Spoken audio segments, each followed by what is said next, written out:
Welcome back to the Nikki Clarke Radio Show on Radio Jandu. The show is about conversations that matter, and we're all about transforming lives one story at a time. So people from all walks of life come and talk about what they do, but also about some of the things they've learned through their journey that can help us be uplifted and empowered. And we have another empowering individual on the line with us today. She is the founder of Circa Translations Inc. Please welcome Tanya Sapty to the show. How are you doing today, Tanya? I'm great, Nikki. Thank you. How are you? I'm great. Thank you very much for joining us. And I'm so happy that we are able to connect.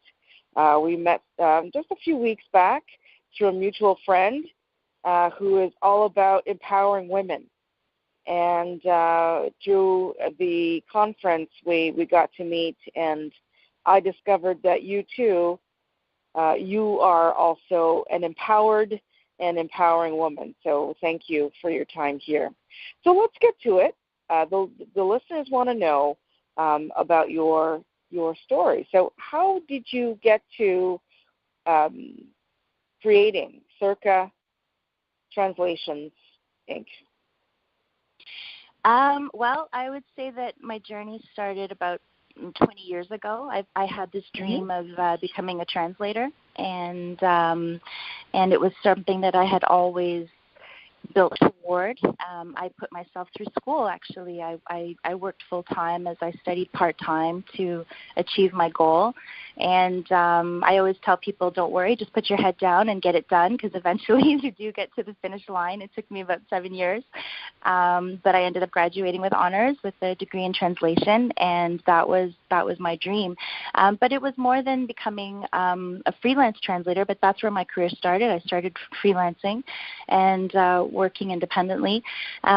I really wanted to work toward building my own LSP, my language services provider, or some people call it an agency, where I could be working with multiple languages and really have this sort of, diverse multilingual experience in my life. So I kind of pursued that, and I woke up one day when I was, 30 and divorced, and decided to really go for it and pursue my dreams. So I traveled the world. I'd lived in France for a year. I lived in South Korea for a year. I lived in Israel for a year, and I just lived among, another culture and tried to live and breathe that. And then I came back and I kind of settled back in and was working in marketing while I was putting myself through school. So I made a transition to work, on the translation side of the business, and then eventually was promoted from there and there and there, and then was able to get really on track to building my own agency.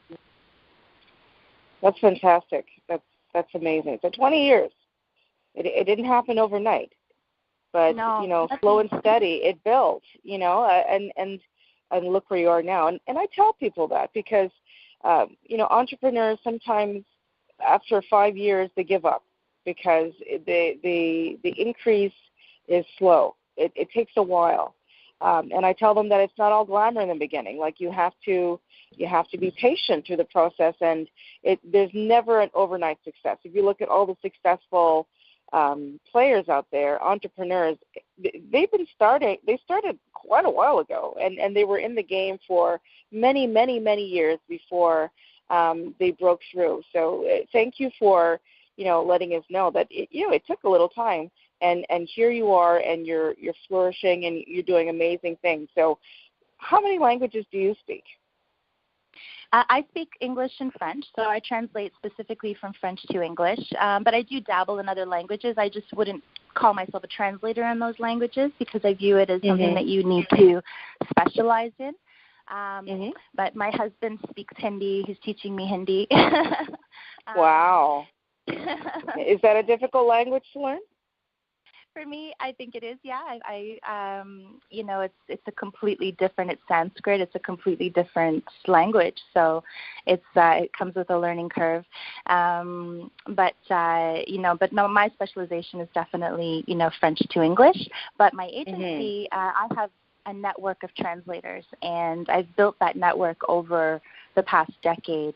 And so I translate from English to Farsi, English to, or vice versa, Cantonese, Mandarin, Spanish, French, these are the languages that seem to be flourishing in even Toronto, for the Toronto market, because of the communities that we serve.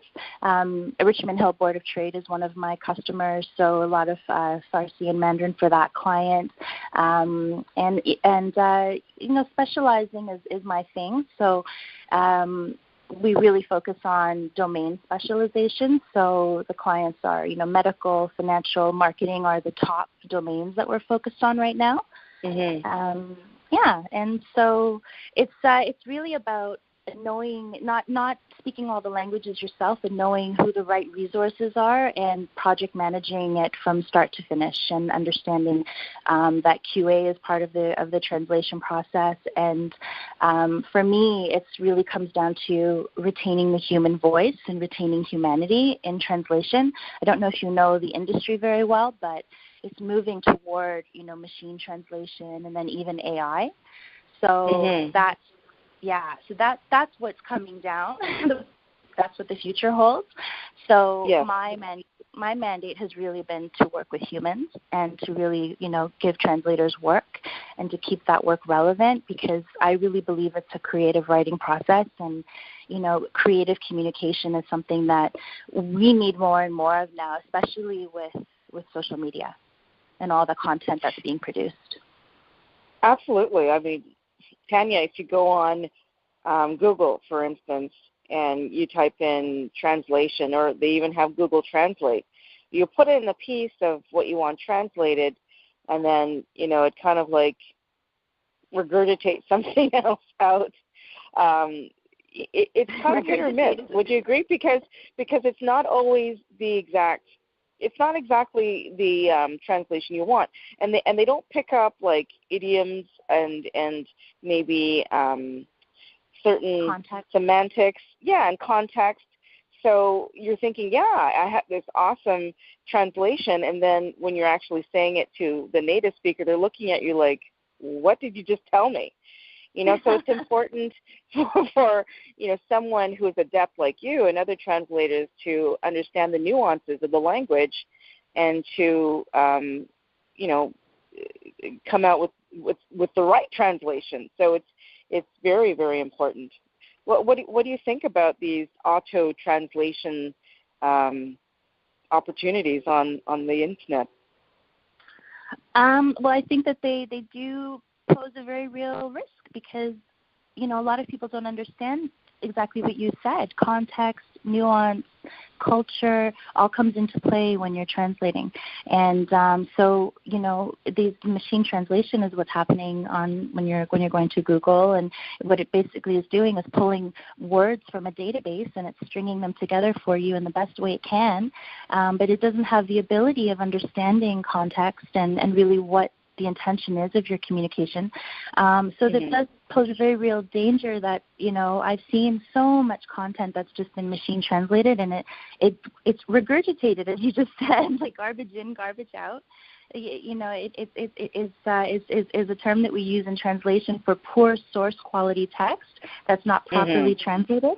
But when you put something that's been perfectly written into a machine, you're going to get that same kind of sput out nonsense. So humans do still play a very, very vital role in translation. And machine translation is getting better and better every day, and I'm not going to knock the agencies that use machine translation because there are a lot out there. And so all I do is I just caution and say, really think about the content that you're producing, how creative it is, who the audience is, where they are, what you're localizing to. So localization is really playing a big factor, meaning what's the region that you're translating for? Are you translating Spanish for Argentina, or for Mexico, or for Spain, for example? Because those are three different audiences.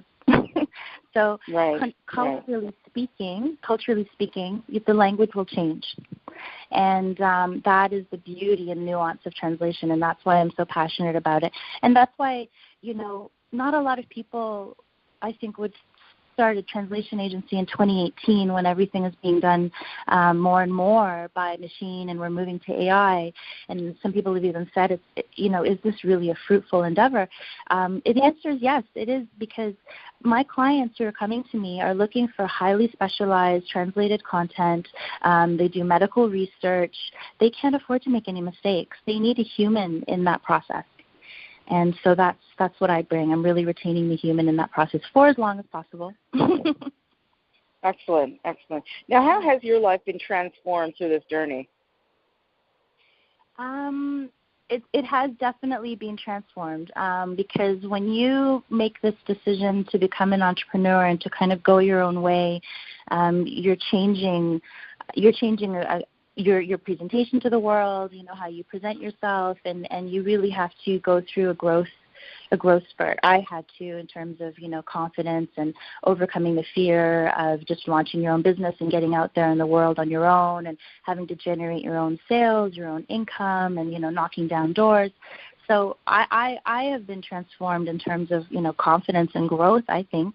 I had my own growing experience over the last 20 years as I was kind of building toward my own business. I was also figuring out my own personal issues and, struggled with anxiety that was stemmed from, an early childhood experience. I have separation, early childhood separation anxiety from an early childhood experience where I was taken from my mother by my father, and that goes back very, very far.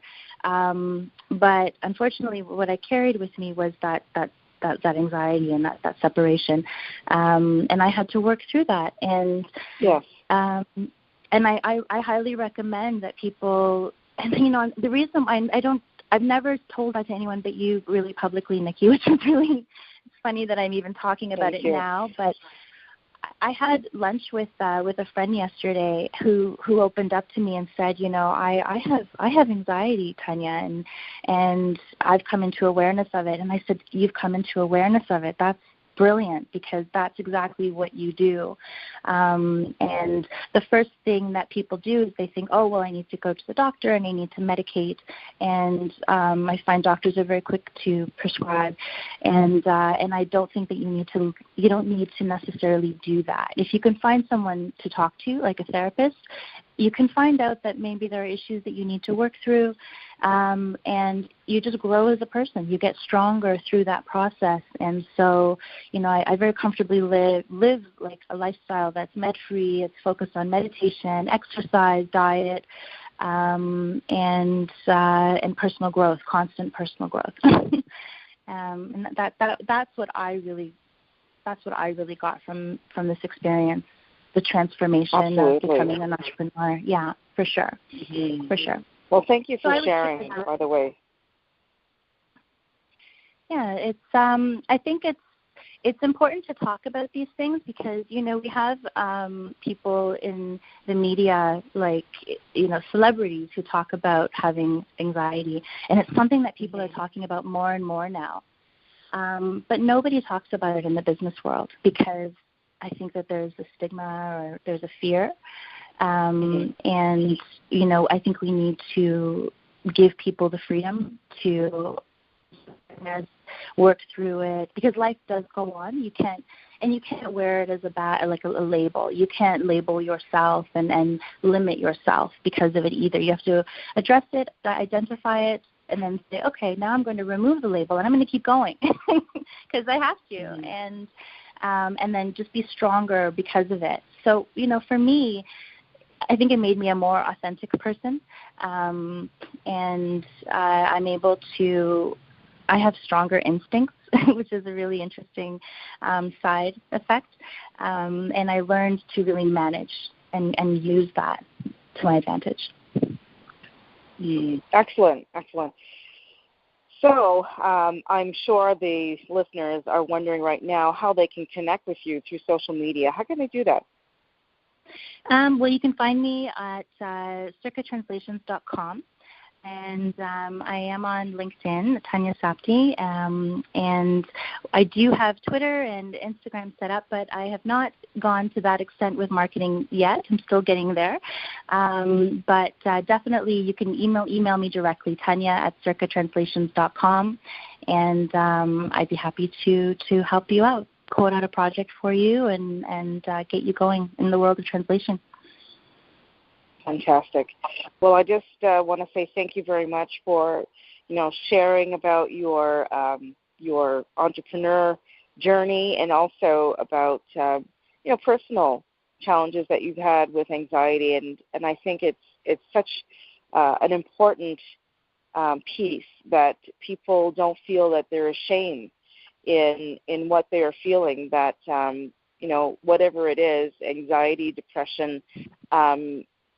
It's okay to be validated and to know that what they're going through is something that can be treated, but they have to talk about it.